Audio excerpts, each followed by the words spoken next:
Sa kasalukuyan po ay patuloy pa rin nating binabantayan itong bagyo na nasa labas ng ating Philippine Area of Responsibility.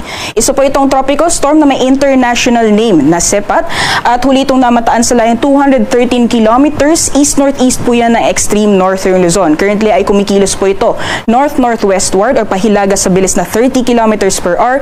Kaya naman hindi po natin inaasahan na papasok po ito ng boundary or ng ating Philippine Area of Responsibility at wala po itong magiging epekto sa anumang bahagi ng ating bansa sa mga susunod na araw. Ngunit ngayon, inaasahan pa rin po natin ang mga pag-ulan sa malaking bahagi ng ating kapuluan dulot po ng epekto ng low pressure area pati na rin nitong habagat or southwest monsoon. Kung makikita po natin dito sa ating latest satellite animation, meron po tayong minomonitor na low pressure area na huling namataan sa layang 175 kilometers west-southwest po yan ng Iba, Zambales. Ang nasabing low pressure area, hindi po natin inaasahan na mababa ang tsansa na ito ay magiging isang ganap na bagyo, ngunit magdudulot po ito ng mga pag-ulan mostly dito po sa may western sections ng Central Luzon. So sa may areas ng Pangasinan, Zambales at Bataan ay asahan po natin ang maulan na panahon dala ng epekto nitong low pressure area.